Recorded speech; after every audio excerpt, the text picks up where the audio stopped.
Why does 13-year-old Blue Ivy look like she's 25? No one realizes that she has never been allowed to have a real childhood like Rumi. When Blue Ivy recently performed on stage with her mother Beyonce during the Cowboy Carter tour, she frequently changed her looks. At only 13 years old, she wore 5 sets of high-end, custom-made outfits in one night of the premiere. Tasseled leather pants, a corset, and sequined gloves. All these were the treatments that celebrities restricted this again.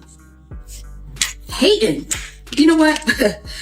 Anytime I realize or come across someone hating, I'm like, damn, I'm really that great? Someone like little old me gonna hate on? Thank you there for that love. So anytime you have a hater or anytime, people trying to stop you or anything like that, just know that just doubles down on how great you are. Because if you weren't anything special, no one would be putting in all this energy. Chloe Bailey just stated something that no artist signed to Beyonce's label has ever dared to speak out loud. Right now, Chloe is being disciplined for raising her voice. I'm not gonna cry.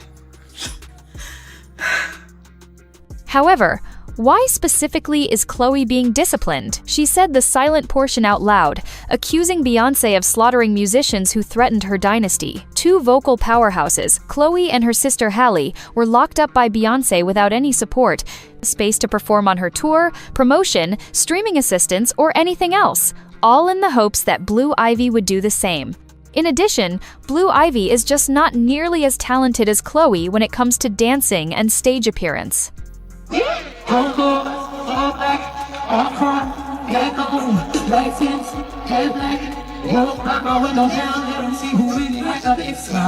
The most bizarre aspect of this whole situation is that Chloe's team fell silent, and the offers ceased a day after she brought up Blue in a deleted interview. However, Chloe continued to speak. She recently revealed the sacrifices made at Parkwood on Instagram Live. To give you a clue, Chloe claimed that the events in the music industry are exactly like those in the Michael B. Jordan film Sinners. The powers that demand their souls are something that artists literally struggle with. After Sinners, I cried. It just reminds you so much of the industry. Chloe eventually shared the causes of her career's setbacks with her fans during a TikTok live stream. She discussed the movie Sinners openly. She also mentioned that while it was amusing to see, it had a profound emotional impact on her. Chloe clarified the movie's underlying significance. She went on to say that the sad, symbolic material helped her realize how depressing the music industry really island. I cried. Do you know why I cried? Yes or no? Or you're just like, Chloe, you cried because you're crying. You're still me. So I think anyone who, it just reminds you so much of the industry, right? And it's like, you could have a gift like he did with his guitar. And like they said, when he's singing, he's honoring his ancestors and uplifting and all of that, but then it also attracts the not good. So it's like, in order for him to be successful, the vampires were telling him he has to sell out so that he could be, so he could live forever and his music could live forever. And it's exactly like things that I see and go through every day. And that's why I just broke down crying, because it was showing the people who decided not to go to the other side, they were in there fighting for their lives. They were in there going through it. While the ones who did give in, they were outside celebrating and having a good time and got things quicker and things like that. So the reason why Sinners resonated with me so much is because it's something that you see every day. And no matter how hard you work, no matter how good a person that you are, no matter how talented you are, sometimes that's not enough to get you places that you need to be. And that's why Sinners, I was crying right after, because I feel like anyone in the industry could really resonate. Sinners is partly about twins Smoke and Stack, as you know. Michael B. Jordan played both roles. After starting a juke bar in Clarksdale, Mississippi, in the 1932nd, Jordan encountered a new kind of evil. Vampires are stealing the town's culture, music, and stories. Going back to Chloe, she said she has seen artists who had to choose between staying true to their profession and selling out to gain success.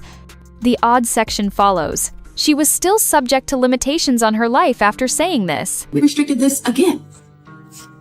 Hating. You know what? Anytime I realize or come across someone hating, I'm like, damn, I'm really that great? Someone like little old me gonna hate on? Thank you there for that love.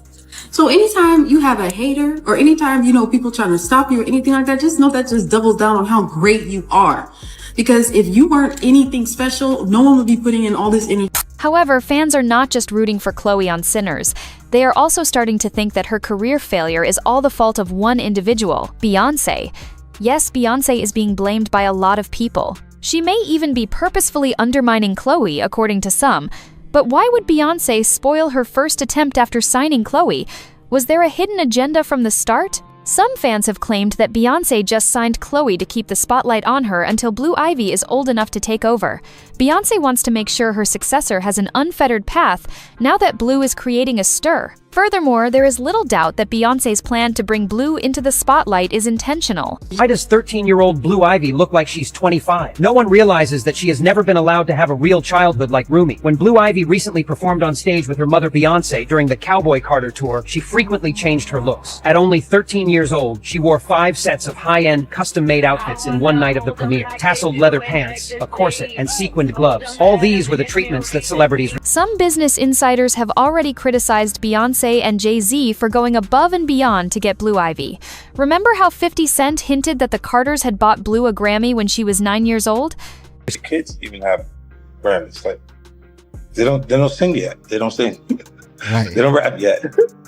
And they already have Grammys and shit. So it's like they give them this trophy so we secure that they're coming. You must acknowledge that Blue Ivy's Grammy is a slap in the face of hardworking, brilliant musicians like Chloe Bailey, regardless of your feelings toward 50. To put things in perspective, Chloe's big break came in 2015 when Beyoncé signed her and her sister, Halle, after their wildly popular performance of Pretty Hurts. 2 weeks after Chloe and Halle posted the cover to YouTube, Beyoncé's management company, Parkwood Entertainment, offered them a $1 million record deal for up to 6 albums over 5 years. Sugar Symphony, Chloe and Halle's 2016 EP marked their professional debut.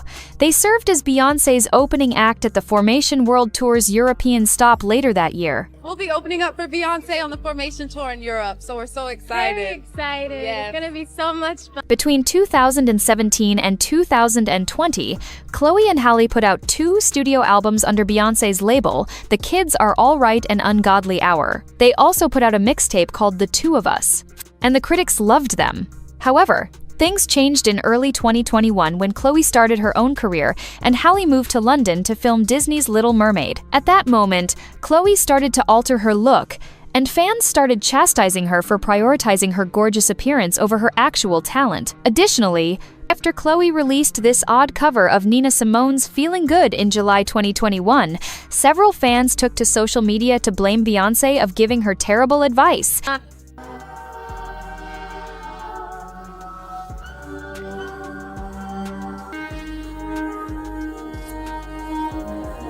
Joyce, when you shine, you know how I feel. Chloe's voice was really incredible, but it felt so weird to sing a Nina Simone song from the civil rights era that was never meant to be commercialized while doing these gaudy stylized dance moves. Fans started to question whether Beyoncé was genuinely trying to make an impact on Chloe's music at that time. The controversy intensified when Chloe released the music video for her first single, Have Mercy, which fans slammed for being tacky and cheap. Many said the label was being lazy by over-showcasing her instead of presenting her genuine skill. Nearly everything was forced, excessively sexualized, and provocative after Have Mercy. The fact that Parkwood was just leaving Chloe to drown in the lake was also odd. Chloe has made several poor choices since the Have Mercy video, and not even her well-known label owner has been able to support her. It just did not make sense. Then, on the 24th of January, 2023, Chloe unveiled her first solo album, In Pieces. Shortly after the announcement, Chloe's debut single from the album, Pray It Away, was made available. Even though Chloe kept the lyrics and visuals simple this time, Pray It Away failed to achieve its objective and was just uninspiring and forgettable for a lead single. But that was not even the worst part. The album felt excessively forceful and ill-focused, and Chloe's label did not seem to have a clear goal for her. An additional item that almost cracked the Billboard 200. It debuted at number 119 and sold just over 10,000 units in the first week of its release. Remember that Chloe and Halle's second album together, Ungodly Hour, debuted at number 16 on the Billboard 200 list, sold 24,000 copies in its first week of release, and even received a Grammy nomination. So, what had Parkwood done wrong with Chloe? Was she being purposefully undermined by Beyoncé? Many people thought Beyoncé was at least partly to blame because she did little to promote Chlöe on social media, when The Breakfast Club even brought up the fact that Beyoncé directly chose Chlöe to be a Parkwood artist. DJ Envy said that she could have done more. Somebody's record label, right? Or you are in business with somebody. That's part of what you assume or what you think, right?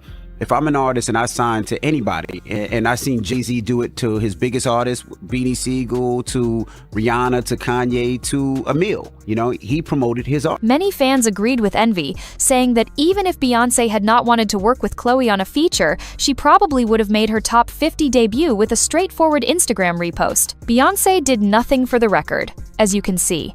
She could not offer her a feature, and she could not even give Chlöe the chance to be her tour opener. Many fans are now speculating that this is all no coincidence and that Beyoncé purposefully damaged Chlöe's career by keeping her from surpassing Blue Ivy, as it is clear that she wants Blue Ivy to be her replacement and no one else. Blue is presently on tour with Beyoncé as a member of her background dance company, has already won a Grammy, and performed at the Oscars when she was 10 years old. However, many hip-hop fans believe that Jay's sacrifice of Aaliyah improved Beyoncé's situation. Aaliyah's ex-boyfriend and Jay's former business partner, Dame Dash, claimed that Jay actively pursued Aaliyah. However, Aaliyah showed no interest in Jay, and she tragically perished in a 2001 plane crash in the Bahamas.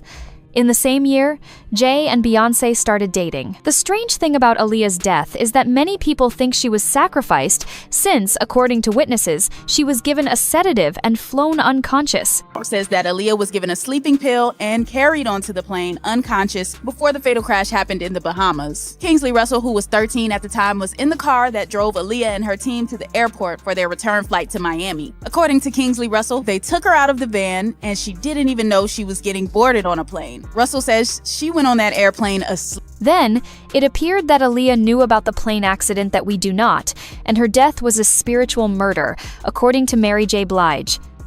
Barry, when Aaliyah died for a wrongful death, he got paid $90 million for her death. Am I supposed to say that on TV? For $90 million for her death. Was that just for his rights or whatever he owned? What she would have been able to make if she hadn't have died. Oh, okay. There was a lot of lawsuits. I guess, okay. But that was the settlement. I wasn't in. I was there when we went over to he got $90 million. He wouldn't stayed at the L'Hermitage Hotel. We ate good, in deep mourning, right?